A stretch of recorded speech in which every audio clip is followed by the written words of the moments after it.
Like, so out of your job, like, what do you like most outside of just, you know, the usual? I like being outside, talking to people, that type of thing. What else? What do you like? Are the things that I like most, and I know they sound cliche, right, but everybody has different things they like about being a journalist. You know, my favorite things are talking to people, doing the interviews, and I'm a writer. So I'm a writer at heart. Like, you may see me on TV, but I actually sat down and I wrote the heck out of that story because I think it matters. And, you know, everybody can make fun of me, but like, every story matters to someone. Every story. And so therefore it should matter to me. And if I don't give it 100%, whether it's a story that normally I would care about, if I don't care about it by the time it's done, then I'm not doing my job. And if I don't learn to care about it, I can't make you care about it. You know, I get a small window, right? 1.5 to 2.5 minutes tops to make you care about something that's going on in this community. That's my job. And a lot of that takes place in the way that I write that story and the questions that I ask and the way the whole thing is packaged together. So you may not remember the name of the t-shirt company. You may not remember, you know, exactly what somebody said, but hopefully you leave watching that story with some sort of a feeling like, wow, they're doing something really great, right? And that's the purpose, is to make you feel something, whether it's a feel good because of this charity giveaway, or whether it's sadness because someone died, you know, and everybody says, oh, I get tired of the crime stories. Well, it's not about a crime, it's about the person that crime affected. And I think that's where we kind of lose people sometimes. And it's my job to make sure that you care about that crime. Like, that's my job. And if you watch my story and you don't care, then I didn't do my job right. No, that's so true. You're so awesome. That's one thing. So you've touched through like 5 different great topics we could go into, but the real one I think is most impactful that you just said is finding your person or your purpose. What is your purpose and why? Well, I'm gonna find a person too. But you may need that sometime too, but your purpose. And that's what I talk about a lot is I think people are so unhappy in the world today because they're doing things that they really don't, that's not them. That's not their purpose. It's not their why. And they're doing it just for either money or for the look or just to say it, you know, it sounds good, or, you know, I get to see these people or whatever the case it is. But when you find your real purpose, it isn't about the money anymore. It isn't about, you know, whatever. I know journalism is not about the money. Exactly. Like, don't get me wrong, you can make it in this business, but it is a very small percentage. Right? And most people who do news, be it on radio or even TV or newspaper, like, they do it because they love it. And I think we forget that a lot because all we see are those main shiny people who are anchoring evening news and, you know, making $1 million a year. And, you know, but the majority of the people that are in this business, whether you see them or you don't see them, they are not making that kind of cash.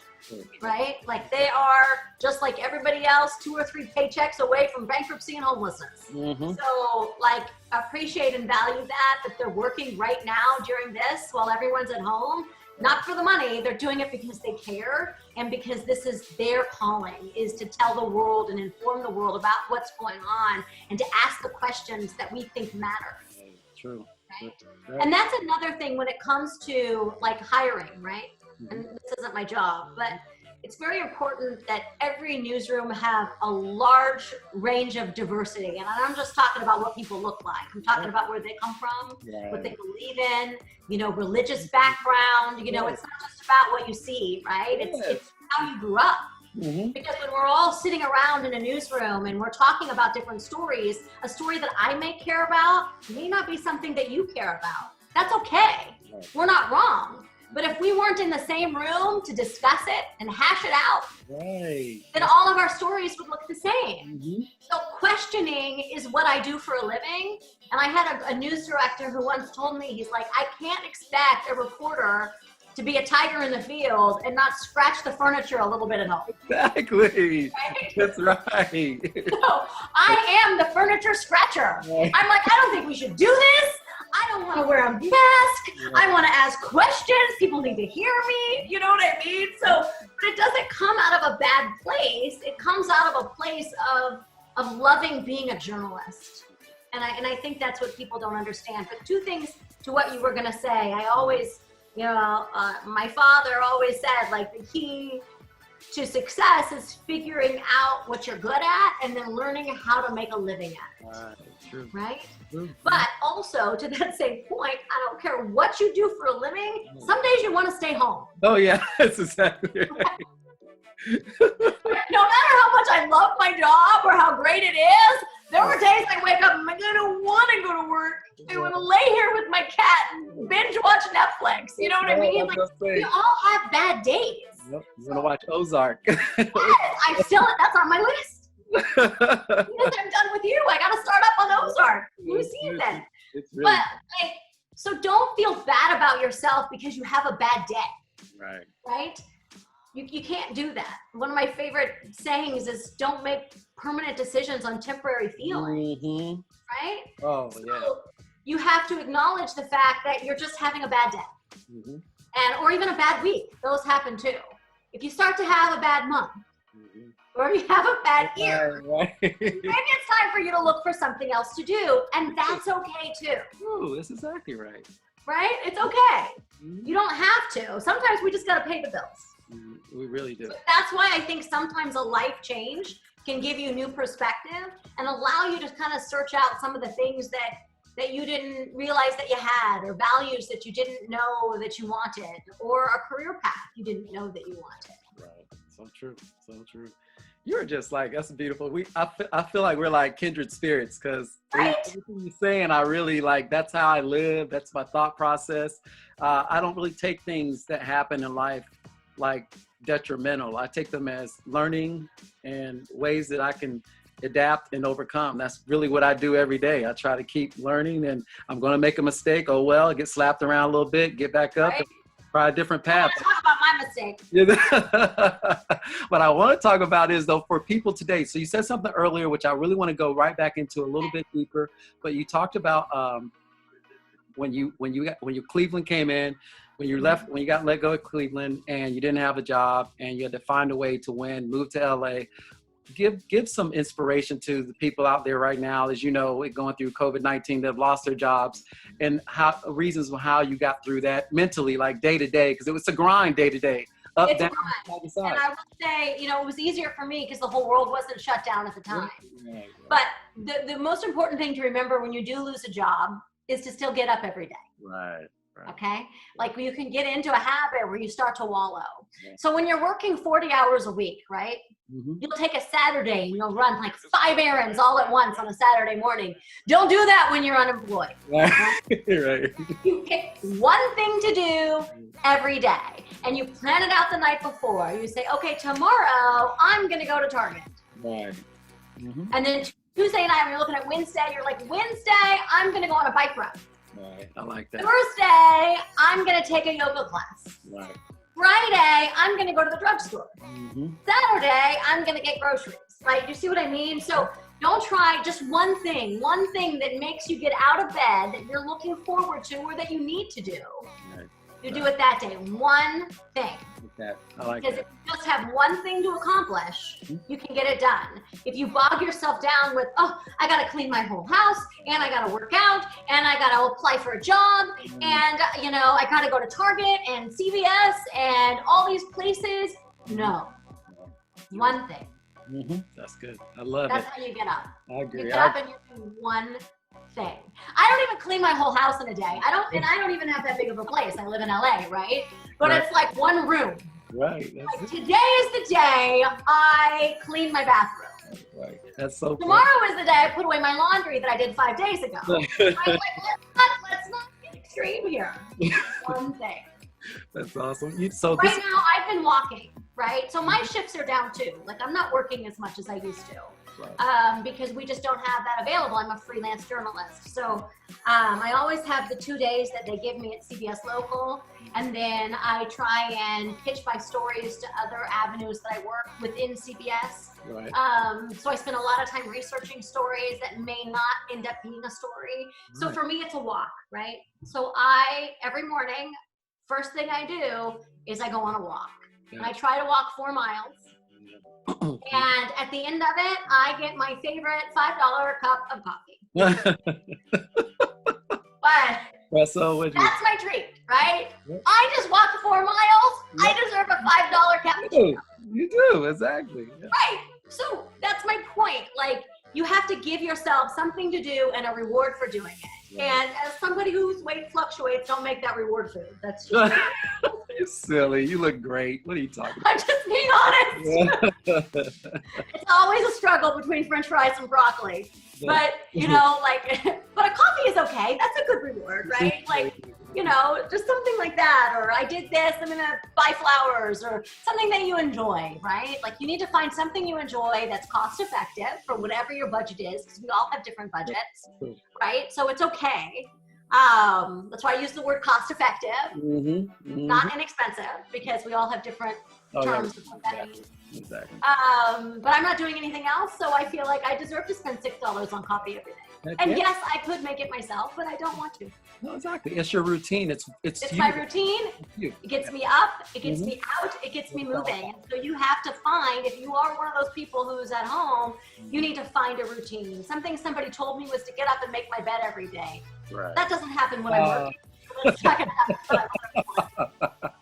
But if you're a bed maker, then that's something that you need to keep doing. So you have to think of a routine that you had while you were working and keep doing that routine. Right. I agree. We say there's a rule in football. Football is a game of inches, and it's all about that. Just what you're saying. I mean, you just want one good play, one good stop, one good play that can change the whole game around. And it could never happen, but the whole time on defense, that's all you're thinking. One tackle for a loss, or one fumble, or one interception, or one. Just one. I just need a win. Like, change, right? Right? Like, I'm having a tough week, and I'm like, gosh, golly, Elises, I need a win, right? We all need a win, that's okay. We do. No, that's good. So what I really want to talk to you about, because I was doing some research, and I was really interested in this. You know, I love movies. I'm a big movie buff. And I saw a little something that said something about peppermint, maybe? Oh, no. I did peppermint. I did Straight Outta Compton. Yes, that's what I'm saying. I've done I've been like in a lot of episodes of How to Get Away with Murder. Yeah. That's going away. So tell everybody. Tell what you did. This is awesome. I just play myself, so it's not really a stretch role. I just play a news reporter. I mean, when in Hollywood, right? That's right. So, you know, as I said, I'm a freelancer, so that gives me the opportunity to do those things that you couldn't do, you know, if I was a staff reporter for my station. So, you know, they call, they ask. I'm like, sure, let's do it. I am a member of SAG-AFTRA. I'm a proud member of SAG-AFTRA here. So in LA, so that allows me to do those things because those are union jobs. Right. And a lot of times they prefer somebody who has experience in news because we're such good ad-libbers. So a lot of times I have a script depending on the show. So when I do How to Get Away with Murder, they are very scripted, like down to the word. They wanted to sound exactly like they wrote it. But when I did Straight Outta Compton, it was all ad-lib. So they're like, can you just talk about this, you know, for a little while? So it just depends on, you know, the director and the show and the movie and where it goes. And I mean, my scene, although I'm still in the credits, like my whole scene was cut out of Straight Outta Compton. Although I'm in the director's cut, but I don't know because I only saw the theatrical version. But someone told me, so I don't know. But yeah, so it's just an opportunity that came along, like a lot of opportunities, and some of them stick and some of them don't.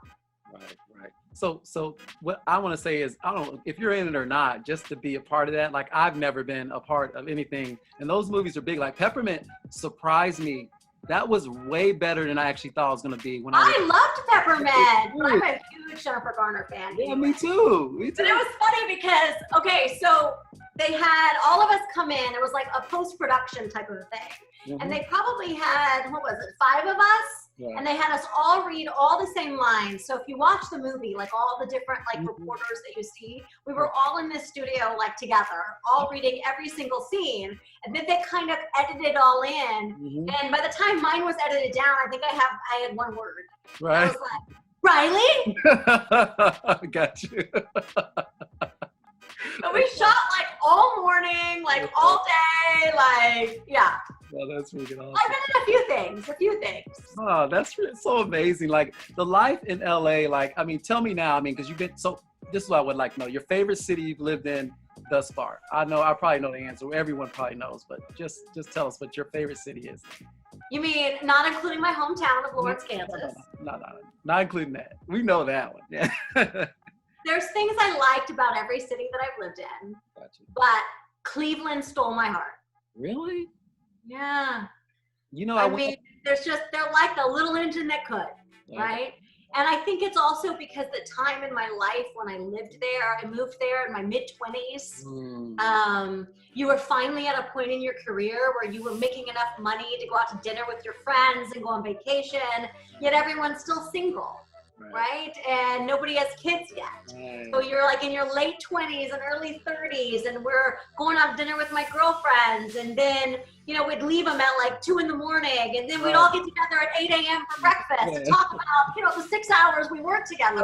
You know, so like that's what I mean. Like there's just something about, and I live downtown, and it's just a beautiful city, honestly, and it has some of the best restaurants I have ever been to in my life, hands down. Better than LA, like just those little, you know, individually owned restaurants that just make you feel good, like things I never heard of before, like pierogies. Right. That either, actually. Dude, and I honestly, people always tell me that, oh, well, you look much younger than you are. I'm like, it's because I lived in Cleveland. There was no sun. Like, it is the most overcast place in North America, literally. And I really feel like it preserves things. Yeah, I got right? So I feel like I came out here, I started freckling. I'm like, what's going on? Where are these wrinkles from? So, but I did. I loved Cleveland, and it may have been the people, right? And the sports teams. Like, I really learned to love sports when I was in Cleveland, right? Who doesn't want to root for the Browns? no doubt. Yeah. Right, and the Cavs. Yeah. You know, and the Indians. So like they had like 3 major sports teams. Like it was just really a neat environment to be in and to live downtown. I lived in the Warehouse District over on West 6th Street, and so we could walk to Brown Stadium. I could walk to what was then Quicken Loans Arena. Like I can walk all around, and you can experience, you know, life in a city, but it's like a little city, so you don't get like lost in it. Right. Whereas LA doesn't feel like a city at all. No, it's so, yeah, exactly. LA is a whole bunch of suburbs that are like shoved together in proximity. But LA feels like a much smaller city than Cleveland ever did because it doesn't have an epicenter. True. Good point. Yeah, good point. The center can be downtown. It can be Hollywood. It can be Santa Monica. It can be where I am in Studio City. Like it's North Hollywood. Like it has all these great little places and not one place. Well, I think that's why like the dating life is so much more aggressive here because if like you see someone and you're interested, like you gotta get their number now. God, you don't even, you may not see never see them again. It's over. You know, it's. But at first I'm like, whoa, can't you just back off a little? Like, right. why do you need all that? You need my social security number now? Like, what's going on? So. At QWorld, Joy Benedict is giving Cleveland all the love. So Clevelanders, you guys got to show Joy some love out there. She just sold you guys. Everybody's going to want to go visit. You know what? I actually was fortunate enough to go to Game 6, Cleveland versus the Golden State? The Warriors. Yep, Cleveland State. And one of my best friends actually, he flies private jets. He owns a company. And anyway, he flew me up there, and he worked. Cleveland. You went to Game 6 in Cleveland the year that the Cleveland won. They won that game. Yeah, it was crazy. Yeah. When they were doing the comeback. Yeah, exactly. It was crazy. I worked Game 5. I worked Game 5 for ESPN in Oakland. Oh wow. When Cleveland won that game. I got you. And like LeBron like refused to talk in the locker room. He was like doing this like I'm stoic. I'm in a zone type of thing. And I'm like making funny faces, seeing if anyone notices. I'm like, no, but that was my first time going to Cleveland. And actually, I really did. I enjoyed it. I had a great time. You know, he was upset because the Warriors lost, but I had a great time. But I got to see Jay-Z and Beyonce. I was right next to them. And It was pretty cool. Like you say, you just don't get to see that every day. Like, I mean, that's the thing about Cleveland. Like, it's a little big city, so there's only so many places people are gonna go. So if you want to see them, like, you have a 1 in 3 chance to do so. I got you. Right? So it was neat, and it was just a great time in my life, and I had wonderful friends, and I don't even look back at like the job experience as being bad. Like, I had a great time, right? And I even had gone back to that station, and I met with the same news director like a year later. Like, I don't have any ill will towards them. Like, I feel like everything leads you to somewhere else, and if it doesn't, it's your own fault. No, that's true. Yes. Like, you can't sit there and dwell on your own decisions. And I was just talking to one of my girlfriends about that here. Because she's like, well, this didn't happen, and this didn't happen, and this didn't happen. And I'm like, well, those things haven't happened in my life either. But at some point, you have to look at yourself. Mm-hmm. That's so and I don't mean that in a bad way. Mm-hmm. But we all have our own choices to make. And at some point, like, yes, bad things happen, but bad things happen to everybody. And you have to either pick yourself up and you move on, or you sit there and you don't move.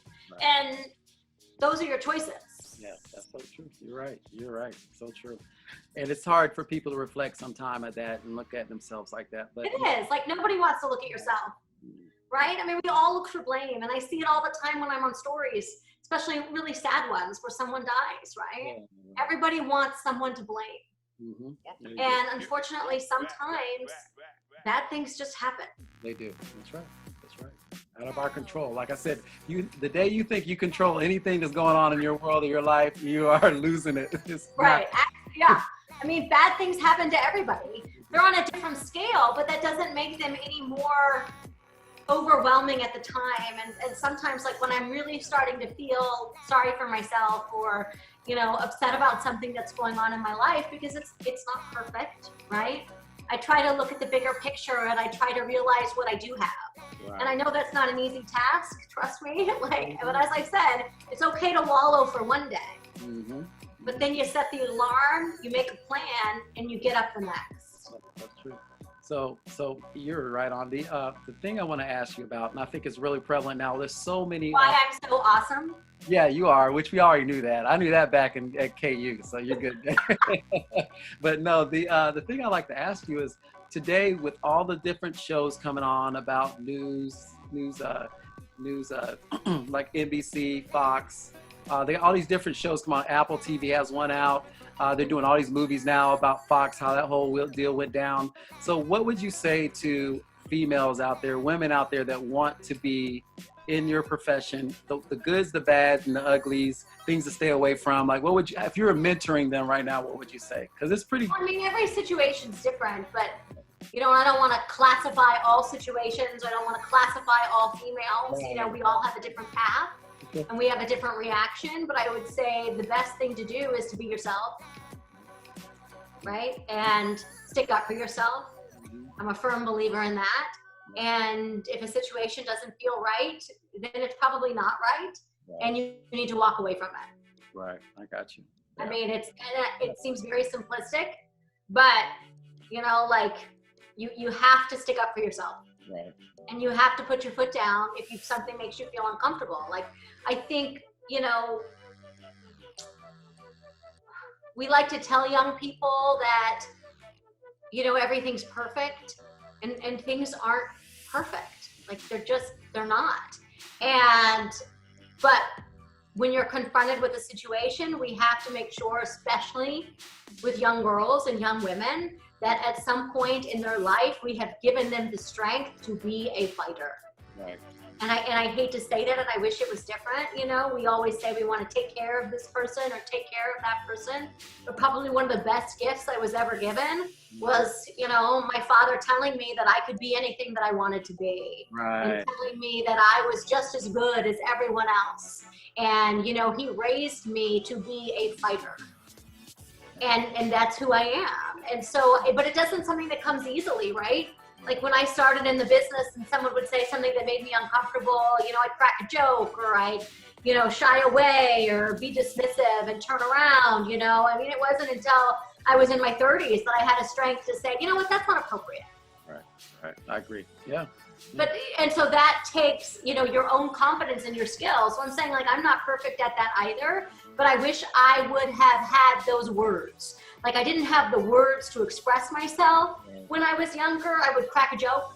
You're not lying. Because that's my personality. Like, I'm sarcastic. And so if I felt like someone was being sexually inappropriate, I would crack a joke.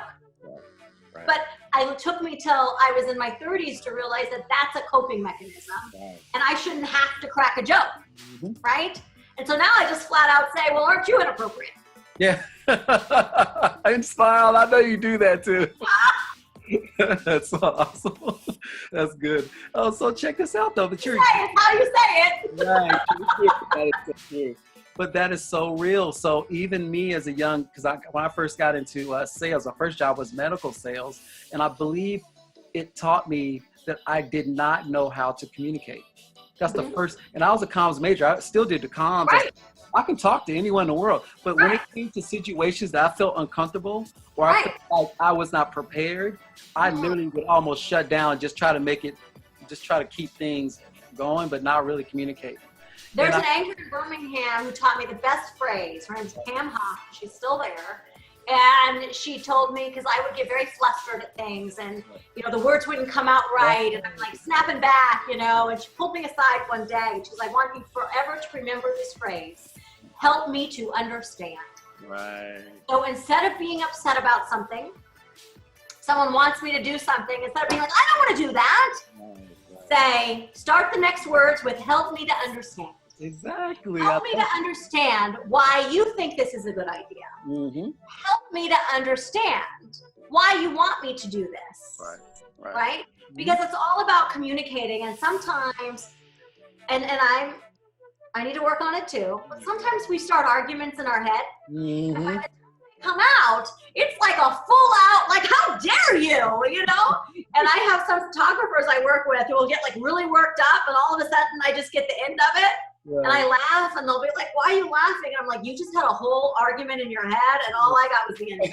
So I need you to back it up, and I need you to tell me what it is that just upset you. Right. That's exactly right. And we all do that, right? Like, that's just part of learning to communicate and learning to not keep things in, because it feels better to express it and have the conversation before it ever gets or escalates to a different point. And so you're in the point that you got that the phrase that you just made is so true. Like in relationships and life and business, you got to you can't assume what they're saying and put it in your own process and think that's what it is. You got to ask them, what are you really saying? What do you really mean? How does that, you know, how do you want me to be involved?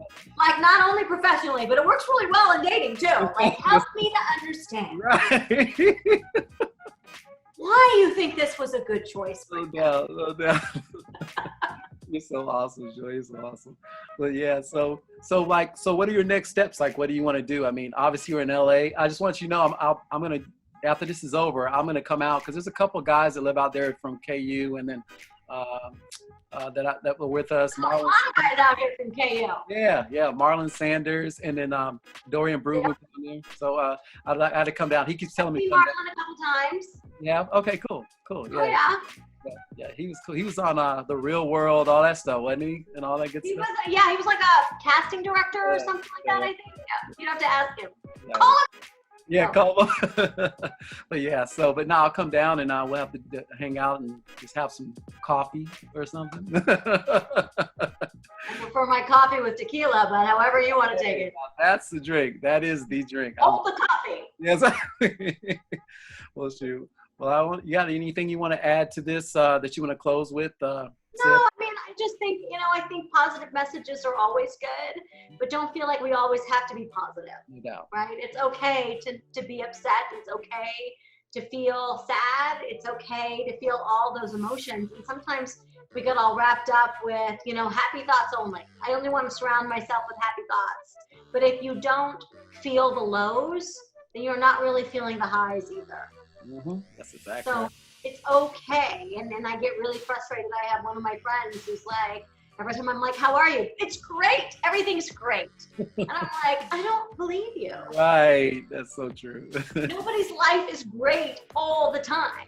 Like nobody's. I don't care who you are. I don't care what you do for a living or how much money you make. You know, everybody's got problems and things that bother them.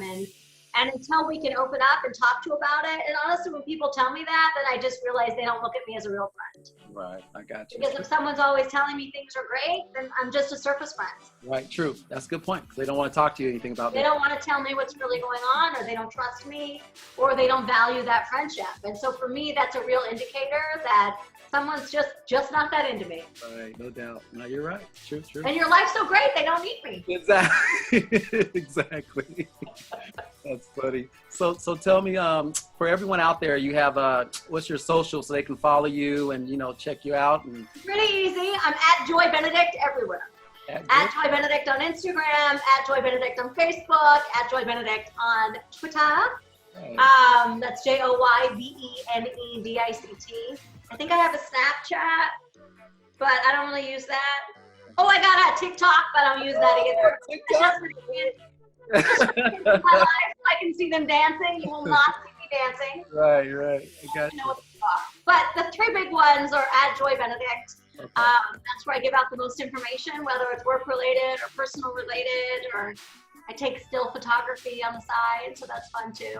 I have 2 Facebook pages. I have a personal page and I have a work page. So at Joy Benedict and at Joy Benedict TV, I think. All right, awesome. I got in early. Yes, that's all right. I love it. I'm about to say, yeah, you got it locked in, don't you? Locked in. We're at QWorld here. And we just want to say thanks a lot, Joy, for your time. Again, everyone's busy. Everyone has choices, and I appreciate you spending some time with us and sharing your story to our audience. And if you have anyone out there, spread the word about QWorld, just trying to get the positive notice out there and have people come on and follow and make a difference in their lives. So. Absolutely, and let's not go another 20 years before we talk. No doubt. Seriously, I'll be reaching back, and when we get done, I'll send you a copy of all this so you have it. And sounds good. Well, thank you so much. You have a good day, okay? All right, stay healthy. Oh, you too. Take care. Bye-bye. Bye.